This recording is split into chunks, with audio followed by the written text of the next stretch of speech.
Hi అండి. నమస్తే. మేము ఫ్యామిలీతో కలిసి జ్యోతి క్షేత్రానికి వెళ్తున్నాము.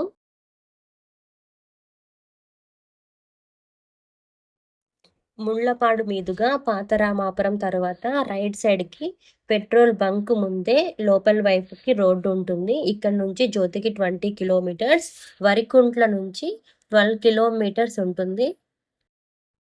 వరికుంట్ల నుండి ఇలా రైట్ సైడ్‌కి వెళ్తూ ఉంటే మనకి ఫారెస్ట్ చెక్ పోస్ట్ కనిపిస్తుంది. ఇక్కడి నుండి సింగిల్ రోడ్డు మార్గమే. ఇదంతా నల్లమల ఫారెస్ట్. ఇక్కడ కనిపించేదే జ్యోతి క్షేత్రం.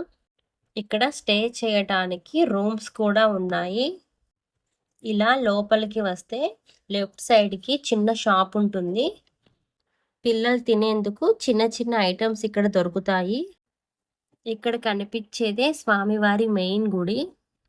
డిసెంబర్ నెలలో ఇక్కడ ఆరాధన మహోత్సవాలు జరుగుతాయి. అప్పుడు చుట్టుపక్కల ప్రాంతాల నుంచి భక్తులు 4 లక్షలు పైగా వస్తారు. ఈ సమయంలో భక్తులు జ్యోతి నుండి అహోబిలానికి, అహోబిలం నుండి జ్యోతికి వచ్చి స్వామిని దర్శించుకుంటారు. కాశీనాయన స్వామి బెడుసుపల్లి అనే గ్రామంలో జన్మించారు. లోపలి వైపు పురాతన శిల్ప నైపుణ్యంతో చెక్కిన స్తంభాలుంటాయి. స్వామివారు 1995లో జనాలు చూస్తుండగానే జీవ సమాధి అయ్యారు. ఈ సమాధి నుండే భక్తుల కోరికలను, కష్టాలను వింటూ ఉంటారు. జై కాశీనాయన స్వామి. ఇలా బయటకు వస్తే కాశీనాయన గుడి వెనక రామాలయం, రాధాకృష్ణ స్వామి శివాలయం, అందరి ఆకలి తీర్చి అన్నపూర్ణ తల్లి మనకు దర్శనమిస్తారు. ఈ గుడికి వెనక సైడు స్వయంభుగా వెలసిన శ్రీ జ్యోతి లక్ష్మీ నరసింహస్వామి గుడి ఉంటుంది. ఇక్కడ నుంచి ఎటు చూసినా పచ్చని చెట్లు కనిపిస్తూ మనసుకు ప్రశాంతంగా ఉంటుంది. ఇవన్నీ కూడా ఫ్రీ సత్రాలే. గుడి లోపలికి వెళ్ళేటప్పుడు మనకు ఎంట్రన్స్‌లో గరుత్మంతుడు దర్శనమిస్తారు. లోపలికి వెళితే గర్భగుడిలో చిన్న సమస్య వలన స్వామివారు మనకు ఇలా దర్శనమిస్తారు. అయితే ఈ నెల 28, 26న జ్యోతి లక్ష్మీ నరసింహస్వామి వారి ప్రతిష్ఠ జరుగుతుంది.